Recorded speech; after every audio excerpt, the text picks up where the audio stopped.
Hello everyone, in this video I'm going to be planting up outside of my garden with marigolds. I use them as a companion plant, as a trap crop. And as part of this video I would also like to do a book review of companion plantings where I got a lot of my information about companion planting. So first off, we're going to take a look at the marigold bed, and I will also be planting sunflowers that my granddaughter and I picked out. All right, let's turn the camera around and we'll start planting.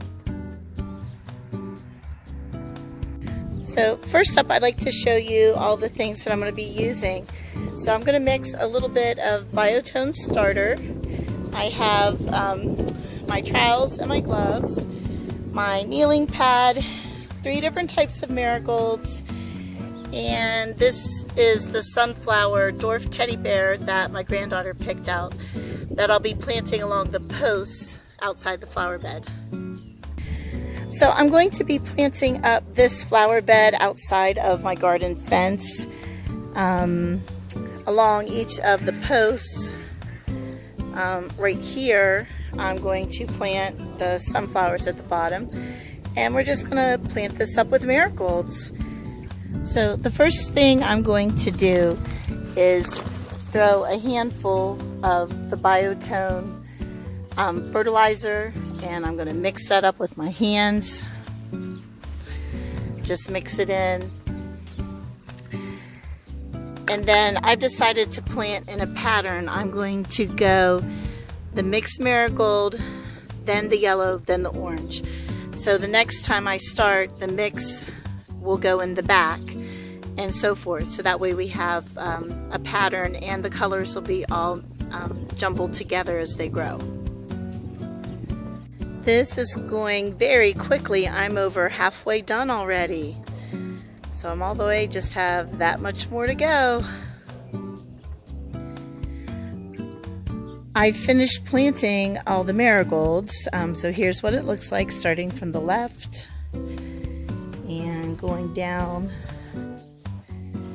all the way to the right. I do have 6 left over that I think I'm going to fit in, and we also need to plant the teddy bear sunflowers. So I think this is going to look really pretty, and you'll get to see it in future garden tours as this area grows up.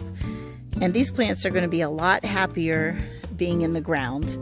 So let me find some places for those last 6, and then we'll plant the teddy bear sunflowers. The packet of sunflower seeds had quite a few in it, so I'm going to be planting the teddy bear sunflowers at the 2 corners and the 2 posts in the middle. And they're just planted at a depth of 1 to 3 inches. So I'm just going to dig just a little hole here, and we're going to get 3 or 4 seeds. There's 1, 2, 3 in there, and then we'll just cover that back up just like that. And I'm going to plant the other 3 now.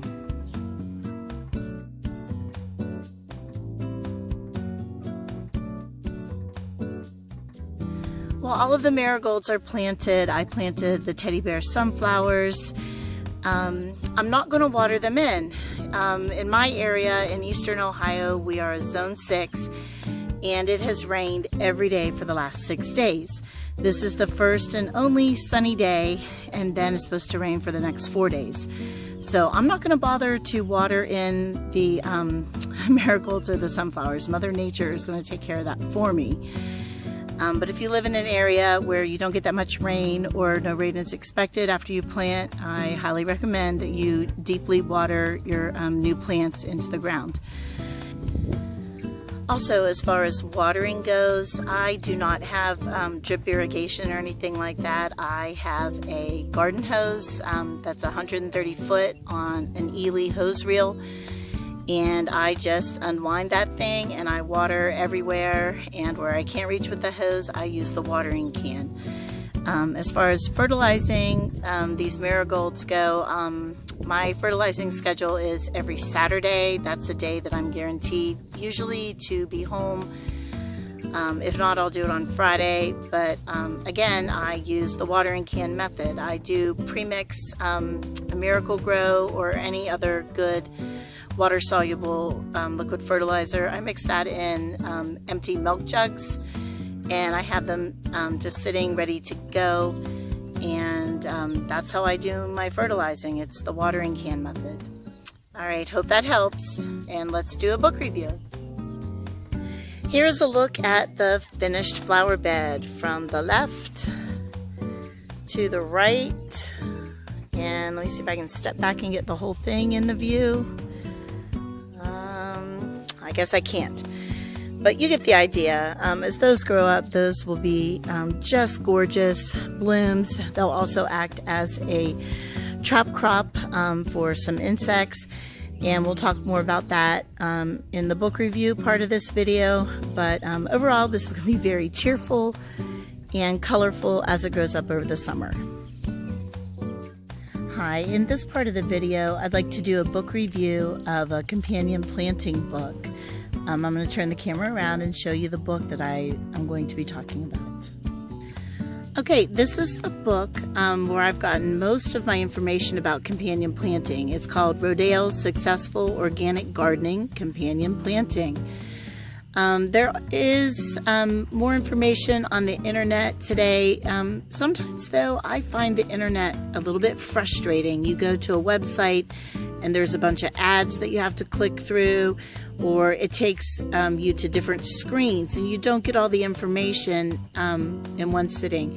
So maybe I'm a little bit old-fashioned, but I do prefer a book over trying to get a lot of information off of the internet. I just find books to be a lot easier, able to use the index to find exactly what I need, or I can look at it at my leisure. So this is the book I will be talking about.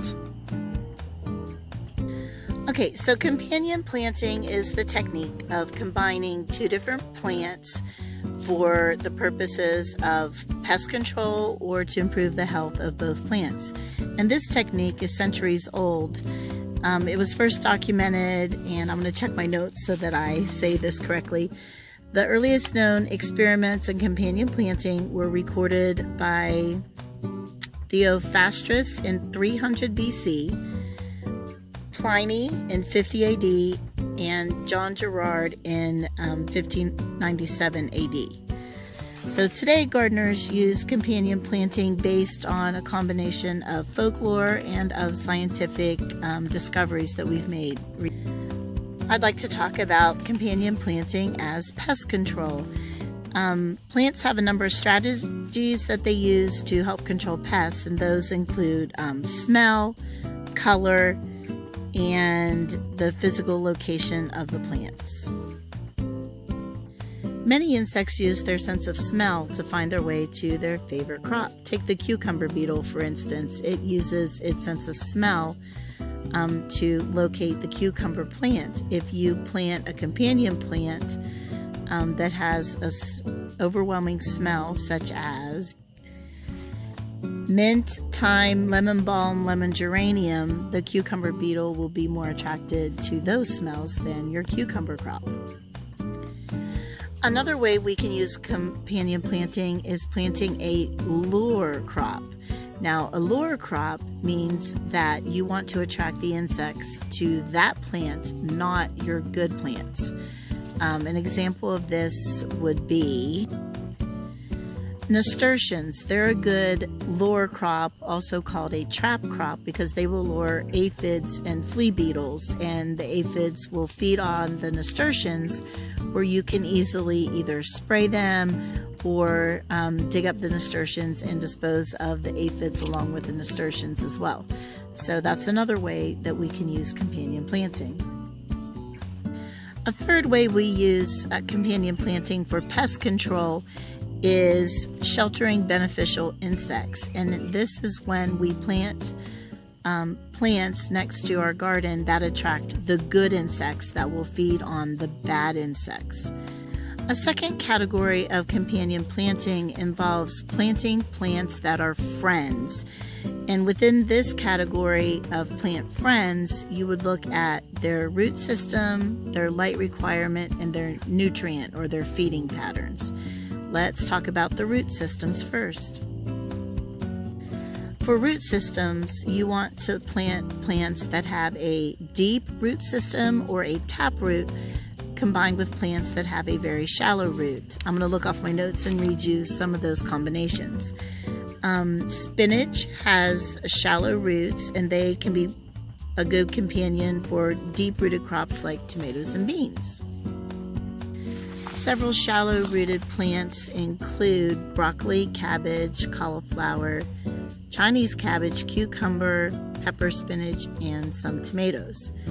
Deep roots include asparagus, beans, parsnips, pumpkin, watermelon, and squash. I'd like to talk quickly about nutrient needs. Different plants have different nutrient needs, so interplanting different plants as companion plants can help each plant be healthier. All plants need the three major nutrients: nitrogen, phosphorus, and potassium. In general, leafy vegetables need more nitrogen. Rooting and fruiting vegetables require more of the potassium and phosphorus. Heavy feeders are the tomato and cabbage families. Light and moderate feeders include the squash and carrot family, also basils and beets, sweet potatoes. There are also plants that will improve the soil when you plant them, and that is alfalfa, beans, clovers, lima beans. Those plants will put more nitrogen back into the soil.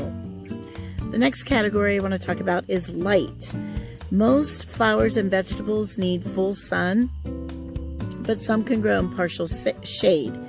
So you would like to plant corn, tomatoes, and beans that need more sunlight, and underneath of them you would plant lettuce and spinach, which can get by with only 4 to 6 hours of sun a day. The last thing I'd like to talk about is allopathy. Just like some plants can be planted together and they benefit one another, there are other plants that release chemicals into the air or soil that inhibit or kill the growth of the plants around them. And there are some plants that are widely used that are allopathetic. Some of the plants that are allopathic include garden mums. Bear's breeches are allopathic. There's a picture of the bear breeches. Broccoli and cabbage are allopathic, and some cereal crops. Marigolds are also allopathic. They will inhibit the growth around them. You should not compost the marigolds. They need to go into the garbage because of the allopathetic chemicals that they release as they're decomposing. To end this video, I'd like to tell you about black walnuts. Of all the plants, the black walnut tree is the most allopathetic. Even as far back as 50 AD, they noted that plants do not grow well around this tree. The reason for this is a compound in black walnuts called juglone. It's the material that dyes your hands brown if you handle the walnut husks. And the rain from trees will wash the juglone out of the leaves and down into the rooting area where it kills or stunts the plants that are around the base of the tree. There are many plants that are affected by it, but there are a few plants that will also tolerate being planted near the black walnut tree. Okay, well, that's the information that I wanted to share about the Rodale's organic guide to companion planting.